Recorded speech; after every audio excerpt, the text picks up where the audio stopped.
레위기 10장입니다.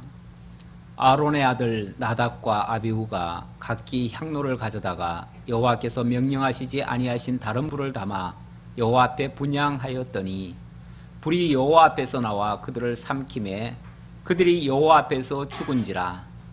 모세가 아론에게 이르되 이는 여호와의 말씀이라. 이르시기를 나는 나를 가까이 하는 자 중에서 내 거룩함을 나타내겠고 온 백성 앞에서 내 영광을 나타내리라 하셨느니라. 아론이 잠잠하니. 우선 3절까지 봉독해 드렸습니다. 오늘 말씀은 지난번에 모세를 통해서 아론과 아론의 자녀들이 위임식을 했죠. 제사장 위임식을 했습니다. 이제 제사장 규례, 제사 규례 차례대로 전해주시고, 그리고 이제 제사장이 본격적으로 출범을 했습니다. 새로운 제사장, 지금까지 한 번도 겪어보지 아니한 일들입니다. 지금까지 이런 일은 없었죠. 하나님께서 이스라엘 백성들 애굽 땅 종되었던 집에서 이끌어내서 시내산 앞에 세워놓고 그들에게 이렇게 엄중한 규례들을, 계명과 율례와 규례와 법도를 주셔놓고 그 규례에 따라서 이제 제사장을 세웠습니다. 그리고 그 제사 직임을 첫 번째로 수행하는 과정에 무슨 일이 있었는가? 사고가 났습니다. 그것도 처음으로 아론의 아들들 나답과 아비후라고 하는 두 아들들이 첫 번째 제사를 드리려다가 그만 다른 불을 드려가지고 잘못 드렸죠. 한마디로 잘못 드려가지고 그 자리에서 죽임을 당하는 이런 엄청난 사고를 당했습니다. 굉장한 불행이죠. 굉장한 아픔이죠. 지금 하나님의 아주 중대한 사명을 부여받고 첫 직임을 수행하는데 곧바로 사고로 연결이 되어버렸어요. 얼마나 중요한 일입니까? 얼마나 중차대한 일입니까? 하나님의 일을 시작한다. 하나님의 직임을 부여받았다. 하나님께 부름을 받았다. 얼마나 귀하고 또 영광스러운 일인지 몰라요. 근데 그 일을 통해서 하나님의 거룩하심이 드러나고 하나님의 영광이 드러나면 참 좋겠는데 오히려 불상사가 나버렸어요.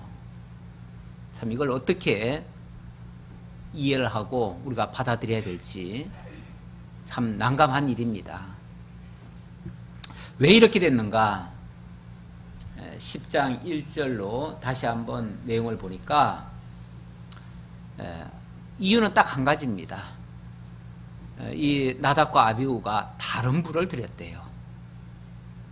하나님께서 주신 불이 있는데 그 불 말고 다른 불을 드렸대요. 그 다른 불이 하나님의 진노를 산 겁니다. 하나님의 뜻을 거스린 겁니다. 하나님이 대노하신 겁니다.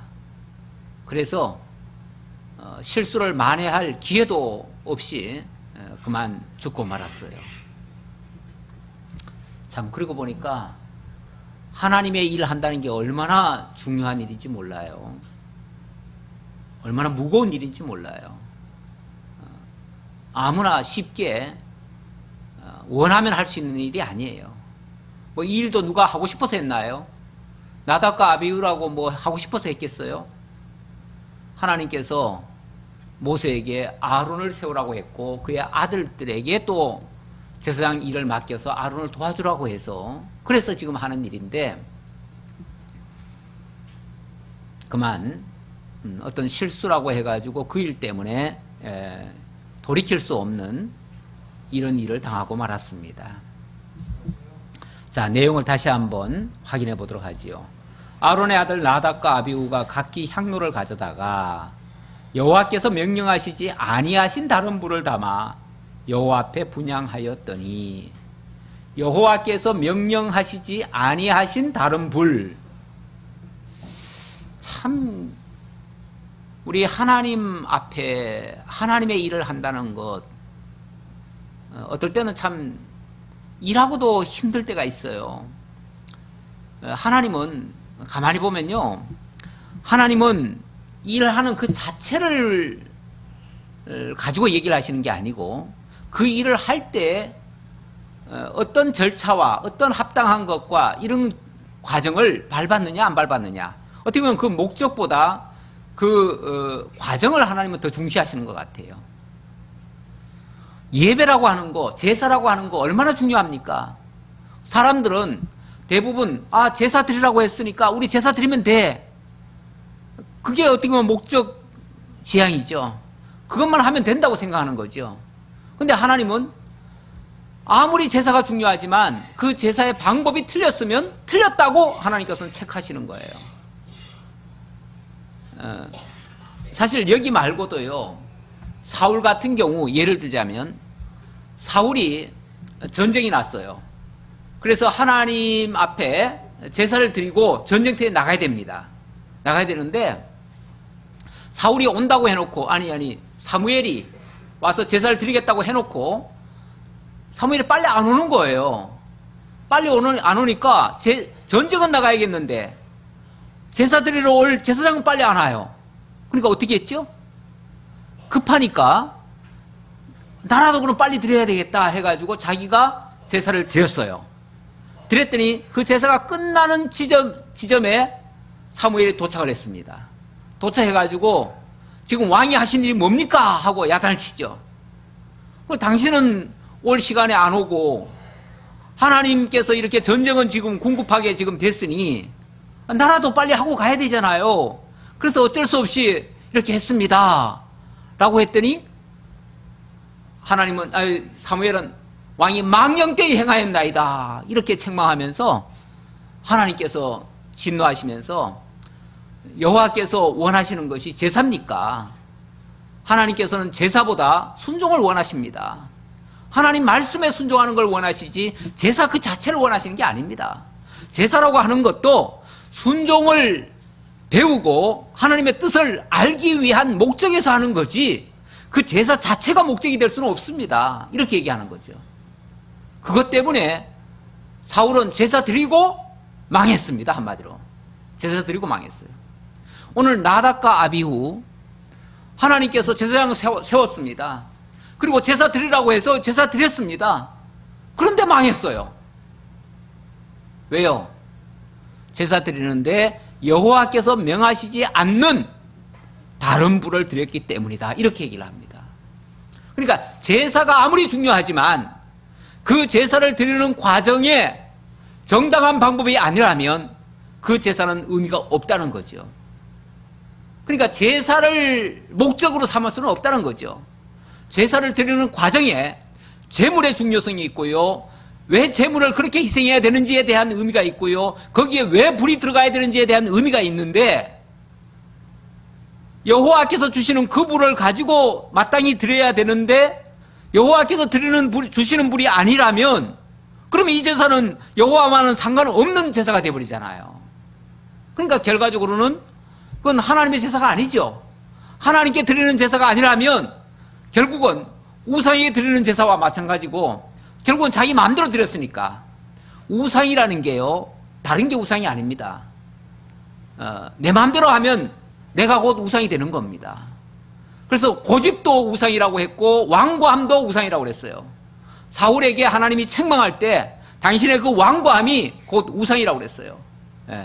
그래서 우리가 어떤 목적 중심으로 가면 안 됩니다. 교회를 또 예배를 드리는 데 있어서 목적만 자꾸 부여하고 그것만을 달성하기 위해서 수단 방법 안 가리고 하는 일들, 하나님 앞에 가서는 합당치 않을 수 있어요. 우리는 그 결과는요, 하나님이 주신 거에 따라서 하는 거예요. 내가 결과를 만들어내는 게 아니에요. 하나님이 힘 주시면은 하는 거예요. 그러나 하나님이 힘 안 주시면은 하다가도 못 하는 거지 어떻게 해요. 그러니까 그 결과에 우리가 연연할 이유는 없는 거예요. 다만 하나님이 하라고 하는 방식대로 우리는 가는 거죠. 그래서 결과적으로 만약에 잘 안 된다 할지라도 그건 내 탓이 아니에요. 그건 하나님께서 그렇게 하라고 해서 갔을 뿐이에요. 그걸 통해서 하나님이 하실 일이 또 있을 거예요. 그러니까 우리는 그걸 바라는 거지, 그 이상 우리가 어떤 벌써 내가 목표를 세웠다고 하는 거는요, 그건 하나님 뜻하고는 아무 상관없어요. 그건 내 계획이에요. 내 뜻을 관철하려고 하는 거예요. 그걸 위해서 하나님 앞에 만약에 그걸 내가 목표 세워놓고 하나님 앞에 그걸 위해서 막 기도한다면은 그거는 우상 숭배하는 거나 비슷하고요. 결국 하나님으로부터는 진노함을 받을 수 있어요. 오히려 그것은 이루어지는 것이 복이 아닐 수도 있어요. 그런 경우라면. 가끔 우리가 기도해놓고 하나님의 응답이라고 받아놓고 오히려 그 일 때문에 망하는 경우가 종종 있을 수 있어요. 이 세상에서도 그런 일이 종종 있어요. 꼭 성경에만 있는 게 아니고. 여기 다른 불이라고 하는 거는 이것이 어떤 가리키는 어떤 영적인 의미라면은 이 불이라고 하는 것은 하나님께로부터 오는, 사실은 그 말씀도 불과 같은 말씀, 불과 같은 성령 뭐 이렇게도 얘기하잖아요. 그러니까 하나님의 뜻이 그 불이라고 하는 도구를 통해서 우리들에게 나타내시고, 그런 의미에서 이걸 넓게 말하면 하나님의 진리와도 같아요. 오늘날로 말하면 진리에 근거하지 않는 모든 일들은 하나님 앞에 합당치 않을 수가 있어요. 항상 진리를 우선해야 되고 하나님의 말씀을 우선해야 돼요. 하나님의 언약에 근거해야 되고 하나님의 약속에 근거해야 되고, 그것이 올바른 하나님 앞에 바로 세워지는 것들이에요. 그런 것들을 어긴 거나 마찬가지예요. 그러니까 말씀 없이 행한 거나 마찬가지고 하나님 뜻도 없이 한 거나 마찬가지예요. 그런 의미에서 하나님의 진노를 받게 됐다, 그렇게 볼 수 있고요. 그리고 이 불이라는 게 도대체 그러면은 여호와의 주시지 아니하는 불이라고 했지만은, 그러면 여호와께서 주신 불은 뭔가를 알 수 있는데 그걸 봐야 되겠는데, 그 9장 23절부터 보면요, 이런 말씀이 나와요. 모세와 아론이 해막에 들어갔다가 나와서 백성에게 축복하며 여호와의 영광이 온 백성에게 나타나며 불이 여호와 앞에서 나와 제단 위에 번제물과 기름을 사른지라. 온 백성이 이를 보고 소리 지르며 엎드렸더라. 여호와의 불이 여호와께로부터 나와가지고 그 앞에서 제사 드릴 때에 드렸던 그 번제물을 하나님이 태우셨대요. 그러니까 하나님이 그 불로 사르시고 하나님이 그 불로 응답을 하신 거예요. 그리고 하나님의 그 영광을 보이신 거예요. 영광을 나타내신 거예요. 어쩌면 그 불이 여기서 말씀하신 그 여호와의 불일 거예요. 그러니까 그 불을 채집을 해놨다가 그걸 가지고, 원래 성전 안에는요 매일같이 밤에는 불을 켜고요 낮에는 향을 피웁니다. 그래서 이거를 밤낮 번갈아 가면서 그 불이 꺼지질 않아요. 그래서 24시간 불이 꺼지지 않습니다. 그래서 그 불을 계속 돌아가면서 유지를 하고 그걸로 뭔가 필요할 때 사용을 해야 되는데, 쉽게 말하면 그 불을 사용하지 않고 그냥 자기 생각대로 그냥 어디서 집에서 쓰던 불을 가져왔는지 어디서 가져왔는지 그 불을 가져온 거죠. 그것 때문에 하나님께로부터 책망을 받은 거죠. 모세가 아론에게 이르되, 2절 안 읽었나요? 불이 여호와 앞에서 나와 그들을 삼키며 그들이 여호와 앞에서 죽은지라. 모세가 아론에게 이르되 이는 여호와의 말씀이라. 자, 여호와의 말씀을 잘 들으라 그 말이죠. 이르시기를 나는 나를 가까이 하는 자 중에서 내 거룩함을 나타내겠고 온 백성 앞에서 내 영광을 나타내리라 하셨느니라. 하나님께서 자기를 가까이 하는 자 앞에서는 거룩함을 나타내고 온 백성들 앞에서는 내 영광을 나타내리라, 이렇게 얘기를 해요. 그러니까 제사장들 앞에서는 당신의 거룩함이라고 하는 것은 하나님이 성별하는 거거든요. 구별하고 성별하는 거. 그러니까 완전히 어떤 차별을 둔 거예요, 하나님께서. 그러니까 이 여호와의 불도 이것도 일종의 구별한 거예요. 일반 불과 여호와의 불. 뭐 불이라고 하는 거 다 똑같이 뭐 불이 뭐가 다르냐 이럴 수도 있는데, 사람이 이렇게 일구어서 만들어 놓은 불이 있고요, 하나님께로부터 온 불이 있다 그 말이에요. 그러니까 어찌 보면 사람이 고안해서 한 그 지혜로운 말이나 오늘 영적으로 말하면 우리의 생각이나 우리의 이성적인 그런 기준이나 또 하나님께로부터 온 객관적인 진리의 말씀은 전혀 다르죠. 이거를 제사장을 통해서 구별하신다. 제사장을 통해서 성별하신다. 일반 백성들은요, 그냥 세상 가운데 살기 때문에 세상이 그들에게 맞는 이치예요. 세상의 모든 것들이 그 사람들한테는 맞는 얘기들이에요.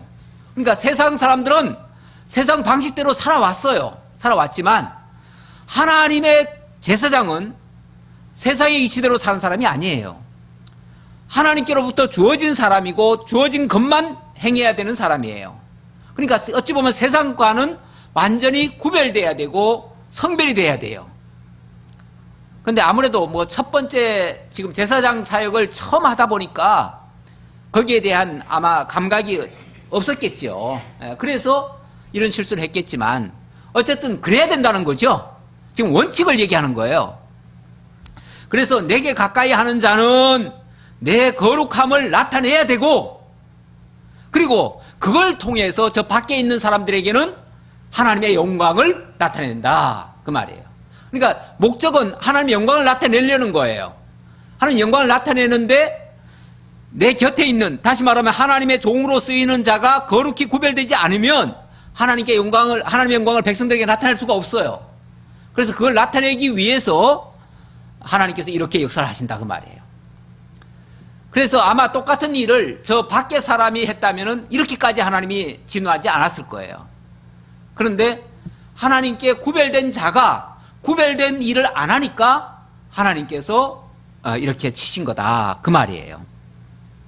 이 말 앞에 아론이 잠잠하니, 아론이 할 말이 없어요. 입이 있어도 할 말이 없어요. 물론 뭐 원망은 있지요. 졸지에 두 아들을 잃었으니까 엄청나게 하나님 앞에 원망할 수도 있고 아마 뭐 억울할 수도 있고 그러겠죠. 그러나 하나님이 그렇게 하시겠다는데 말문이 막힌 거죠. 그래서 잠잠했다고 그래요. 잠잠하니 모세가 이제 뒷정리를 해야 될 거 아니에요. 그래서 모세가 아론의 삼촌 우시엘의 아들 미사엘과 엘사반을 불러 그들에게 이르되 나와 너희 형제들을 성소 앞에서 진영 밖으로 내고 나가라 하매 그들이 나와 모세가 말한 대로 그들을 옷 입은 채 진영 밖으로 메어내니, 참 어떻게 보면은 인간적으로 말하면은 참 매정한 일이죠. 졸지에 두 아들을 잃었는데 제사장이 되자마자 곧바로 죽었는데 이제 그 삼촌의 아들 되는, 그러니까 실제로는 사촌이죠. 사촌들이죠. 사촌 형제들을 데려다가 너들이 데리고 나가라. 그래가지고 저 진영 밖에다 갖다 버려라. 이렇게 하는 거죠. 뭐 버리라고 한 건 아니지만 자관 데리고 나가라. 이렇게 한 거죠. 예. 그들이 나와 모세가 명한 대로 말한 대로 그들을 옷 입은 채 진영 밖으로 메어내니 모세가 아론과 그의 아들 엘르아살과 이다말에게 이르되, 자, 아론과 그의 아들 엘르아살과 이다말. 자, 아론의 네 아들이 있었는데 두 아들은 죽고 이제 두 아들이 또 남았죠. 그러니까 아론과 그 나머지 그 아들들에게 이렇게 당부하는 말입니다. 뭐라고 하는가? 너희는 머리를 풀거나 옷을 찢지 말라. 머리를 풀거나 옷을 찢지 말라. 아니 지금 생짜배기 두 아들을 잃었잖아요. 생짜배기 두 아들을 잃고 두 형제를 잃었는데 그 아들을 잃은 아버지한테 머리도 풀지 말래요.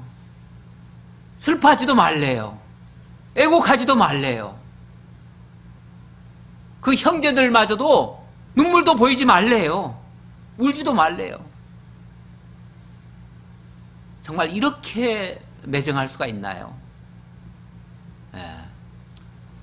이게 하나님께 구별된 사람의 어찌 보면 모습이에요. 하나님께 구별된 자는요. 그래서 물론 여기도 그렇게 나오지만은 나중에도 그렇게 나와요, 항상. 그래서 제사장들에게는요, 가족이 죽어도 울지도 말래요. 그 시체를 만지지도 말래요. 뭐 그렇게 가족을 몰라라 하라는 거예요, 한마디로. 가족은 어찌 보면 하나님께 맡기고 너는 하나님께 완전히 바쳐진 자다 그 말이죠. 사사롭게 인간적인 정으로 내 가족이다, 내 자식이다 이렇게 생각하지 말라는 거죠. 너는 이제 완전히 하나님께 드려진 자로서 더 이상 인간적인 가족으로 저거 하지 말라는 거죠. 그러니까 완전히 어찌 보면 이 직임자라고 하는 거, 위임식을 받았다고 하는 거, 위임이라고 하는 게 뭐죠? 완전히 내가 맡겨졌다는 뜻이에요. 그러니까 하나님께 완전히 하나님께 속한 자예요. 하나님의 완전한 종이에요. 그러니까 사사롭게 인간적인 정으로 가족을 대하지 말라는 거죠. 그 정도로 인간적으로는 정말 이렇게 매몰차일 수가 없어요. 그러나 엄연히 세상 사람과 달라요. 그냥 평범하게 생각하면 안 돼요. 이제는 하나님께 속한 자는 하나님 앞에서 거룩한 자세를 취해야 돼요. 부정한 것에 연루되면 안 돼요. 그래서 이렇게 냉정하게 말하는 거예요. 그리하여 너희가 죽음을 면하고 여호와의 진노가 온 회중에게 미침을 면하게 하라. 만약에 그렇게 못하고요, 계속 슬퍼한다든지 또 아니면 인간적인 어떤 정을 억제하지 못해서 어떤 제스처를 취한다면 너희도 죽을 수 있다. 뿐만 아니라 그 모든 화가 어디까지 미쳐요? 온 백성에게까지 미칠 수 있다. 이거 굉장히 엄중한 얘기예요. 당장 만약에 그걸 억제를 못해가지고 거기에 같이 반응을 해가지고 그렇게 하다가는 자기도 죽을 수 있고요, 제사장이 또 죽을 수 있고, 그렇게 되어지면 전체 백성들에게 그 제사장 없는 상황이 되어버리잖아요. 완전히 공황 상태에 빠지죠. 그렇게 되어지면 그 모든 영향은 온 백성들에게 다 미칠 수가 있어요. 그래서 냉정해야 됩니다. 어떤 의미에서 이 세상에 공직자로 나서는 사람도 일단 정신은 이런 아마 정신을 좀 가져야 되지 않을까 생각합니다. 공직에 나서는 사람들이 사사롭게 그 가정에 얽매이고 가족에 얽매여 가지고 그렇게 되어지다가는, 그걸 위해서 살다가는 정말 백성을 위할 수가 없어요. 정말 나라를 위해서 헌신할 수가 없어요. 그런데 가만히 그 청문회 하는 걸 보면은 어쩌면 그렇게 가족들에게 그렇게 매여 있는지 몰라요. 국가를 생각하는 사람, 국가가 먼저 어떻게 보면 해야 될 사람들이 너무 그 작은 일에 매여 있더라고요. 뭐 위장 전입이라든지 뭐 보면은 정말 소소한 가족 이야기, 그런 거에 너무 많이 매여 있어요. 그런 거 보면은 큰일을 하는 사람은 사실 그런 거에 좀 대범해야 돼요. 가끔 보면은 아주 큰일 하는 사람들 중에 그 가족을 뭐 좀 매정할 정도로 가족을 전쟁터에서 잃고 또 그래도 그런 거에 연연하지 않고 정말 자기 일에 그 매진하는 그런 사람들이 가끔씩은 있어요. 가끔씩 그런 얘기 너무 희귀할 정도로 나오니까 그런 것이 오히려 이야기거리가 되긴 되는데, 그러나 그런 사람을 기대하기가 쉽지는 않지요. 특히 목회자의 경우도 어떤 면에서 정신은 그런 정신을 가져야 될 거예요. 물론 뭐 오늘날 목사가 그럼 뭐 제사장이냐? 오늘날 목사는 제사장은 아니죠. 제사장은 아니지만은 우리가 하나님의 그 직임을 맡았다고 하는 것은 어떤 면에서 하나님을 위해서 먼저 생각하고 하나님을 위해서 살아간다고 하는 그 측면에서 우선해야 된다는 거죠. 하나님의 나라가 우선이고 하나님의 교회가 우선이고 그래야 된다는 거죠. 그런 의미에서 하는 말이죠. 자, 그 다음 오직 너희 형제 이스라엘 온 족속은 여호와께서 치신 불로 말미암아 슬퍼할 것이니라. 그 대신 누구는 슬퍼하라고요? 오직 너희 형제 이스라엘 온 족속은 여호와께서 치신 불로 말미암아 슬퍼할 것이니라. 그러니까 그 두 사람의 어떻게 보면 애석한 죽음이 있죠. 그 애석한 죽음에 대해서 누가 슬퍼하라고요? 온 백성들이 슬퍼하라는 거죠. 온 백성들이. 그러니까 제사장은 누굴 위해서 살아야 돼요? 가족을 위해서 사는 사람이 아니라 하나님을 위하고 하나님께서 맡기신 그 백성들을 위해서 살아야 돼요. 그 대신 백성들은 또 누굴 위해서 살아야 돼요? 당연히 하나님을 위하고 하나님을 섬기기 위해서 자기들을 대신해서 하나님 앞에 제사장 노릇해주는 그 사람을 위해서 울어줘야 되는 거죠. 그 사람이 만약에 슬픈 일을 당하면 그 사람의 슬픈 일을 그 백성들이 대신 알아줘야 되고 대신 위로해줘야 되고 대신 감싸줘야지요. 그렇잖아요. 네. 그런 의미죠. 그러니까 진짜 자기 일에 충성을 다하면 그 가정이나 그 외의 모든 것은 누가 책임져요? 하나님이 1차적으로 책임지시고 그리고 하나님께서 그 백성들을 통해서 위로하게 만드시는 거죠. 그러겠다는 거예요. 그러니까 이걸 이제 결론적으로 말하면 하나님은 그러시는 거죠.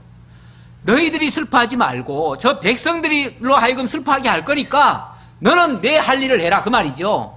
예. 어떤 경우에도 자기의 본분을 잃어서는 안 되고요. 제사장의 입장에서는. 그리고 하나님 앞에 헌신하는 사람이니까 하나님께 이미 바쳐진 사람이에요. 바쳐진 사람이니까 하나님의 일에 충성을 다하면 너희 가정이나 그 모든 삶에 대해서는 내가 책임져 줄게 그 말이죠. 하나님이 항상 그 제사장들 또는 이 레위인들을 향해서 뭐라고 그러냐면 내가 너희의 기업이다 이렇게 말씀하셔요. 그 말은 내가 너희의 모든 삶을 그 가정의 모든 생활을 내가 다 책임져 주겠다 그 얘기잖아요. 기업이 되겠다는 말은. 그러니까 너희가 그런 거에 신경 쓰지 말아라. 그런 거는 내가 다 해주겠다. 아니면 백성들을 통해서 다 해주겠다 그 말이죠. 그러니까 이 원리로 말하면은 직임자들은 오로지 하나님만을 위해서 살아야 돼요. 그리고 백성들을 위해서 자기가 희생이 되어져야 돼요. 그렇게 되어지면 그들을 인정하고 그 가족을 돌보는 사람들은 이제 전체 백성들이 되어지는 거죠. 그리고 하나님이 하실 일이 하나님이 책임져 주시고 해주시겠다는 거죠. 그래서 절대 그렇게 한다고 해가지고 손해나지 않도록 하시겠다는 거예요. 그게 하나님이 책임지시는 일이에요. 우리 신약 시대로 말하면 너희는 먼저 그의 나라와 그의 의를 구하라. 그리하면 이 모든 것을 너희에게 더하시리라 그랬잖아요. 오늘날 신약 시대는 우리 깨달은 하나님의 백성들이 모두가 다 왕같은 제사장들입니다. 그랬을 때 그들도 하나님의 나라와 그의 의를 위해서 살아가면은 하나님께서 그 모든 나머지는 하나님께서 책임주시겠다라고 하는 말씀과도 같은 이치예요. 자, 그 다음 7절입니다. 여호와의 관유가 너희에게 있은즉 너희는 해망문에 나가지 말라. 그리하면 죽음을 면하리라. 그들이 모세의 말대로 하니라. 너희에게 여호와의 관유가 너희에게 있은즉 하는 말은 너희가 지금 해야 될 일이 있다 그 말이에요. 관유라고 하는 말은 붓는 기름이잖아요. 그러니까 여호와께 제사 드릴 때에 기름을 부어야 되는데 아직 지금 제사 드리다가 지금 중단된 상태 아니에요. 그러니까 너희가 지금 제사를 계속 드려야 된다 그 말이죠. 아무리 전쟁이 나도 군인들은 집안에 무슨 일이 있어도요, 전쟁이 났을 때는 집안 못 돌봐요. 그렇죠? 예. 자기 일을 해야지요. 자기 할 일을 해야지요. 예. 나란 일을 하는 사람은요, 아무리 가정에 무슨 일이 있어도 나란 일이 우선입니다. 예. 그거 위해서 해야 돼요. 만약에 그거 내팽개쳐놓고 자식 죽었으니까 나는 집부터 먼저 가봐야 되겠다 그러면은 너도 죽는다 그 말이죠. 예. 그러니까 나가지 말아라. 그리하면 죽음을 면하리라. 그들이 그래서 모세의 말대로 했다 그럽니다. 자, 8절입니다. 8절로부터 11절까지 지금 이런 어마어마한 일이 벌어지고 나니까 굉장히 조심스럽습니다. 그렇죠? 그리고 모세도 이제 아론에게 좀 더 주의를 줘야 돼요. 이거 만약에 여차 잘못하면은 다 죽게 생겼어요, 지금. 조금만 실수하면은 다 죽을 판이에요. 그래서 모세가 아론에게 신신당부를 합니다. 주의사항을 다시 일러주는 말이에요. 여호와께서 아론에게 말씀하여 이르시되 너와 내 자손들이 해막에 들어갈 때에는 포도주나 독주를 마시지 말라. 그리하여 너희 죽음을 면하라. 이는 너희 대대로 지킬 영영한 규례라. 이번에는 포도주와 독주를 마시지 말래네요. 하나님 앞에 제사 드리러 갈 때에 굉장히 조심해야 된다 그 말이죠. 이 포도주나 독주, 포도주라고 하는 거는 포도로 만든 뭐 술이고요. 근데 이제 그 원문은 뭐 포도 음료일 수 있어요. 포도 주스일 수도 있어요. 그리고 독주라는 말은 오늘날로 말하면 소주입니다. 소주. 그러니까 굉장히 독하지요. 이 포도주나 독주, 결국은 술인데 이 술은 어떤 기능이 있습니까?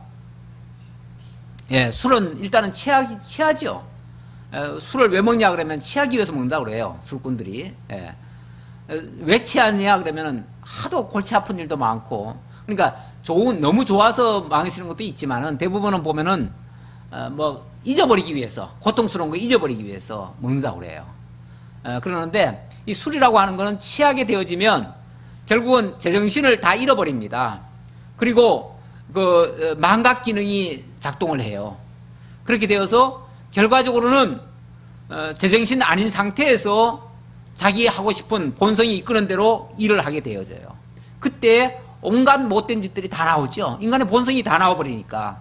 그때는 이성 기능이 작동하는 게 아니라 그냥 완전히 본성이 그냥 드러나 버려요. 그러니까 아주 못된 짓들이 다 나오고, 나중에 가서 술 먹은 사람들이 왜 그랬냐 그러면 그때 나 몰랐다고 이렇게 변명하는데, 그러면 안 되는 거죠. 그걸 술 먹으면 그렇게 될 줄 알고 먹었으니까 그것도 큰 죄죠. 어쨌든 이 술이라고 하는 거는 하나님 앞에 나아가는 자는 왜 나아갑니까? 온 백성을 대신해서 하나님의, 어떻게 보면 제사장은 중재자인데요, 하나님과 인간 사이에 중보자 역할로 서는 자인데 얼마나 정신을 바짝 차려야 돼요. 하나님의 말씀을 들어야 되고 그 뜻을 백성들에게 전달해 줘야 되고 또 백성들의 간구를 하나님께 아뢰야 되는 그 중간 역할을 하는 사람이 제사장인데 얼마나 정신을 바짝 차려야 돼요. 하나라도 놓치면 안 되죠. 하나님 뜻을 어기면 안 되고, 그리고 백성들에게 제대로 전달해 줘야지요. 그런데 술을 먹어요. 그리고 다 잊어버려요. 망령된 행실을 하는 거죠. 하나님의 이름을 잊어버리는 결과가 되어지죠. 그렇게 되어지면 망령된 행실이 나오면 하나님 앞에 죽임을 당할 수 있다 그 말이죠. 그래서 절대로 먹지 말아야 된다 그러는데, 우리 기독교에서는 그래서 절대로 술은 먹지 말라고 합니다. 그러는데 우리 천주교 쪽에는 또 그렇지 않아요. 천주교는 매번 모일적마다 미사를 합니다. 미사를 하고, 미사를 할 때마다 뭘 하냐면은 성찬식을 합니다. 그리고 성찬식하고 남은 술은 대부분 그 신부님이 다 드십니다. 그래가지고 신부님이 은연중에 술 취할 때가 엄청 많아요. 그래서 가끔 그 천주교인들 이야기하다 보면은 우리 신부님은 아주 그냥 술에 늘 쩔어서 하신다고 이렇게 말씀하시는 분이 가끔 있어요. 있는데 사실 하나님 앞에는 바람직하지 않습니다. 이 술이라는 게요, 얼마나 안 좋은지 그 아라비아 쪽에는 술에 대한 그 옛날부터 내려오는 이야기가 있는데요. 어떤 사람에게 그 악마가 와가지고 너에게 엄청난 지금 화가 있을 거다. 그걸 피하려면 내가 제시하는 것 중에 하나를 골라서 해야 된다. 그걸 안 하면은 액땜을 할 수 없다. 뭐냐 그러니까 마누라를 납작하게 패줘라 그러더래요. 아니면은 너희 종을 하나 죽여라. 아니면은 너희 집을 다 부수어 떨어라. 아니면은 내가 주는 이 액체를 먹어라. 그러면서 그 넷 중에 하나를 고르라고 했대요. 고르라고 하니까 이 사람이 가만히 생각하니까 왜 멀쩡한 부인을 왜, 사랑하는 부인을 왜 납작하게 해요? 때릴 이유가 없잖아요. 그리고 죄 없는 종을 왜 죽여요? 그리고 그 아까운 재산을 왜 다 헐어요? 이유가 없잖아요. 근데 이 액체를 먹으라고 하니까 이거야 뭐 그렇게 큰 해가 되겠나? 그럼 나 이걸 택하겠습니다 하고서 택했는데 그게 뭐냐면 바로 독주래요. 그걸 딱 먹고 나니까 정신을 잃어버렸대요. 정신을 잃어버리니까 앞에 보이는 게 없죠. 눈앞에 보이는 게 없어가지고 손에 닥치는 대로 막 던지고 했대요. 그랬는데 부인이 왜 이러냐고 와가지고 부인이 말렸거든요. 그러니까 그 부인을 막 늘씬 패준 거예요. 그래서 부인이 넓적해졌대요. 그러니까 종이 와가지고 달려와가지고 이러시면 안 됩니다 하고서 붙잡으니까 너는 뭐냐 그리고 때려가지고 그 종이 죽어버렸대요. 그리고 나서도 정신이 없으니까 그냥 닥치는 대로 막 던지고 뭐 때리고 해가지고 집이 무너져 버렸대요. 그리고 나서 나중에 정신을 딱 차리고 보니까 옆에는 부인이 넓적해져 있고 종은 하나 죽어 있고 그리고 집은 다 부서져 있더래요. 무슨 효과입니까? 술의 효과죠. 술 먹은 결과가 이 지경이 나버렸죠. 그러니까 어떻게 보면은 이 교훈은 뭐냐면은 술이라는 게 얼마나 해로운지, 부인을 두드리게 패는 것보다도 더 나쁘고 종을 하나 죽이는 것보다도 더 나쁘고 집안을 다 말아먹는 것보다도 더 나쁜 게 이 술이라는 거죠. 그걸 이제 가르치기 위해서 이런 교훈을 했겠죠. 네. 어쨌든 술이라고 하는 게 이렇게 망령된 짓을 할 수 있다. 일단 정신을 잃게 하니까요. 그러니까 여호와 앞에서는 도저히 이걸 용납할 수 없는 거죠. 네. 그래서 먹지 말라라고 한 거라는 거죠. 그리하여야 너희가 거룩하고 속된 것을 분별하며 부정하고 정한 것을 분별하고, 그리하여야, 그러니까 독주를 마시지 않아야, 다시 말하면 정신 바짝 차려야 그 말이죠. 정신을 잃어버리면 안 되잖아요. 여호와 앞에 나가는 사람이 정신을 바짝 차려야 하나님의 말씀을 바로 듣고 그 말씀에 근거해서 옳고 그름을 분별할 거 아니에요. 거룩하고 속된 것을 분별할 거 아니에요. 정하고 부정한 것을 분별할 거 아니에요. 그러니까 이 제사장이 정신을 바짝 차려야 되는 거죠. 어떤 면에서 일반 백성들은 잘 몰라도 시키는 대로만 하면 돼요. 그러나 이 제사장은요, 정말 하나님의 음성을 들을 줄 알아야 되고 그 말씀을 백성들에게 제대로 전달해 줘야 되는 그 중차대한 사명을 가지고 있어요. 그러니까 절대로 정신 흐린 상태는 안 된다는 거죠. 딴짓하면 안 된다는 거죠. 다른 것에 취하면 안 된다는 거죠. 예. 나 여호와가 모세를 통하여 모든 규례를 이스라엘 자손에게 가르치리라. 예. 그리고 12절부터는 모세가 아론과 아들들의 먹을 음식에 대해서 규례를 주는 말씀입니다. 모세가 아론과 그 남은 아들 엘르아살에게와 이다말에게 이르되 여호와께 드린 화제물 중 소재에 남은 것은 지극히 거룩하니 너희는 그것을 취하여 누룩에 넣지 말고 제단 곁에서 먹되 이는 여호와의 화제물 중 내 소득과 내 아들들의 소득인즉 너희는 그것을 거룩한 곳에서 먹으라. 내가 명령을 받았느니라. 흔든 가슴과 들어올린 뒷다리는 너와 내 자녀가 너와 함께 정결한 곳에서 먹을지니 이는 이스라엘 자손의 화목제 중에서 내 소득과 내 아들들의 소득으로 주신 것임이니라. 예, 하나님께 속죄제를 드리면서 그 제물 중에서 일부를 떼어서 제사장과 제사장 그 가족들이 먹을 양식으로 삼습니다. 그리고 또 화목제 드린 거에서 또 하나님 앞에 들어서 이렇게 올려드리고 거기서 또 일부를 떼어다가 또 양식으로 삼습니다. 그러니까 하나님께서요, 속죄제, 속건제, 또 화목제 뭐 이런 제사들을 드리게 하면서 그 제사에 따라서 제물이 다르잖아요. 그 다른데 그 제물을 가지고 일부만 하나님께 드리게 하고 나머지는 제사장이 먹을 양식으로 삼게 해요. 제사장뿐 아니라 제사장의 가족들이 먹게 해요. 그거는 저 바깥으로 돌리지 않고 그 안에서만 먹게 해요. 예. 왜냐하면 그건 구별된 자들만 먹게 하려고 그렇게 하시는 거죠. 자, 그렇게 하시는 이유, 뭐 지난번에 얘기한 것처럼 하나님이 이 제사장들의 기업이 되어주시는 거예요. 그래서 내가 너희 먹을 거는 내가 책임져 줄게. 이런 것들은 너희가 먹었고 살아도 돼. 이건 정당한 거야. 이렇게 해주시는 거죠. 그 대신 너희는 하나님 앞에 올바로 제사를 드려. 이렇게 얘기하는 거죠. 그리고 15절, 그 들어올린 뒷다리와 흔든 가슴을 화제물의 기름과 함께 가져다가 여호와 앞에 흔들어 요제를 삼을지니 이는 여호와의 명령대로 너와 네 자손의 영원한 소득이니라. 그러니까 이 들어올린 걸 거제라 그러고요, 흔드는 걸 요제라 그러는데, 하나님께 어떻게 보면 하나님께는 그냥 보여드리는 거예요.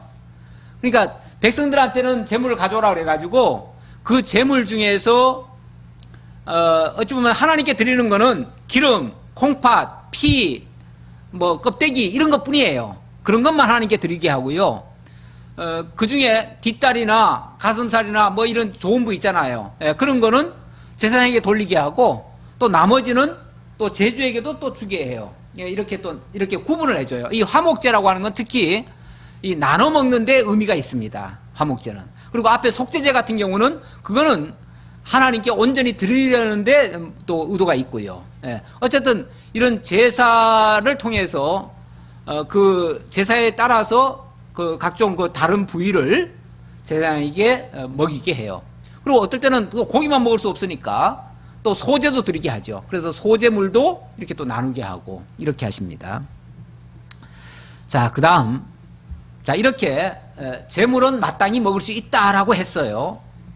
그런데 무슨 일이 생겼는가? 또 하나의 말썽이 또 일어났어요.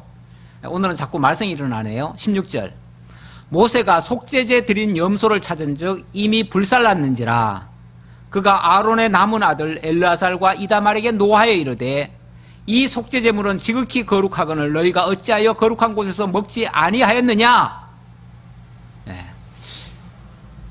이제 분명히 속죄제를 드렸거든요. 그러니까 먼저 속죄제를 드리고 그 다음에 이제 화목제를 드리고 이렇게 하는데, 순서를 속죄제, 속건제, 화목제 이렇게 드리는데 순서대로.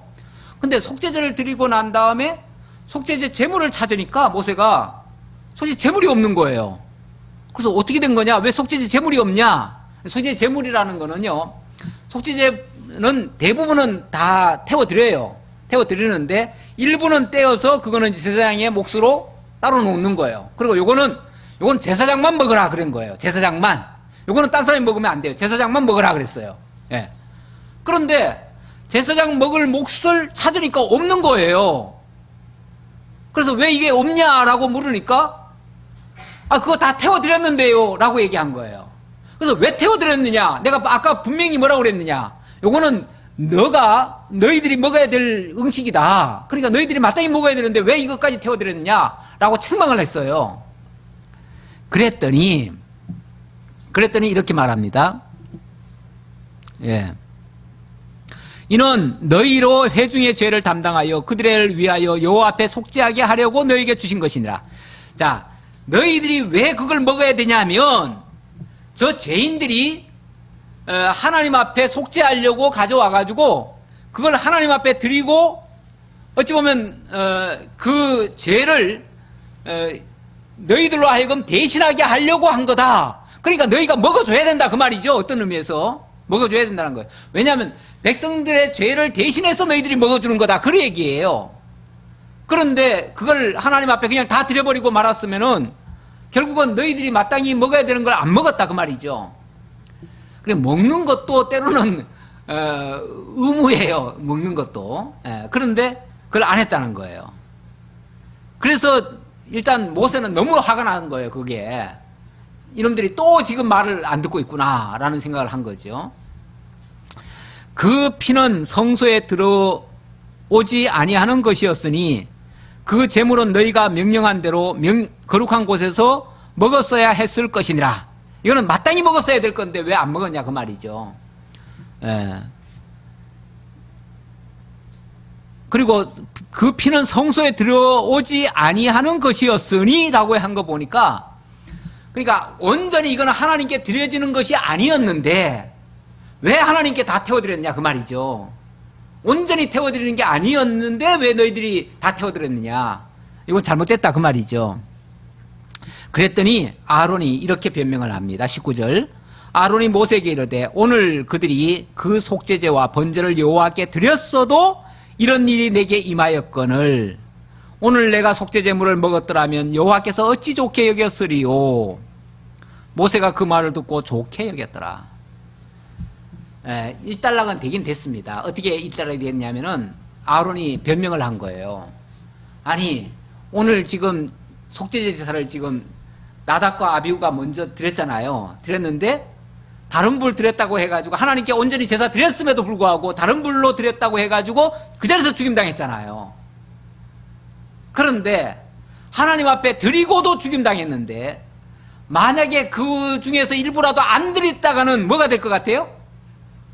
그것 때문에 또 죽을 것 같다 그 말이죠. 그러니까 소위 말해서 우리 그런 말 있잖아요. 뭐 자라보고 놀란 가슴 소뚜껑 보고도 놀란다고.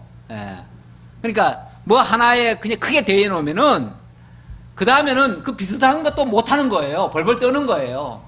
그래서 겁이 나가지고 정작 해야 될 것조차도 못하는 경우가 있어요. 물론 다행스럽게 이거는 다른 불로 드린 게 아니기 때문에 그것 때문에 죽임당하지는 않았어요.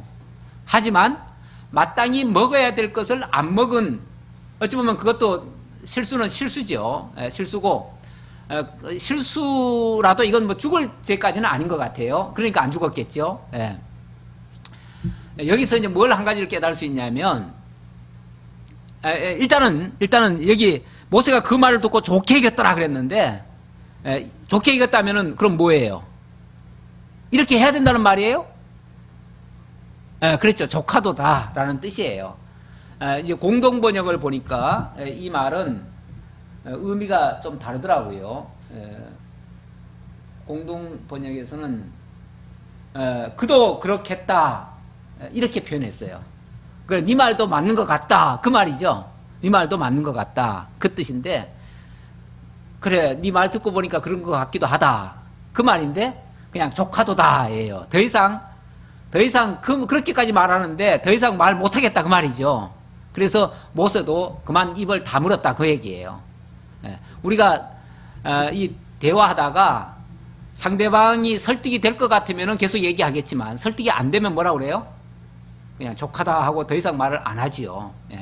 더 이상 대화가 안 되는 거예요. 그래서 그냥 그만둔 건데, 이 내용을 통해서 뭘 하나 깨달을 수 있냐면, 우리가 진리를 제대로 깨닫지 못하면요, 걱정하지 않아도 될 걸 가지고 걱정하고요, 염려하지 않아도 될 걸 염려하고, 쓸데없는 일에 우리가 또 신경을 많이 쓰고, 그래서 헛일을 자꾸 하는 경우가 있어요.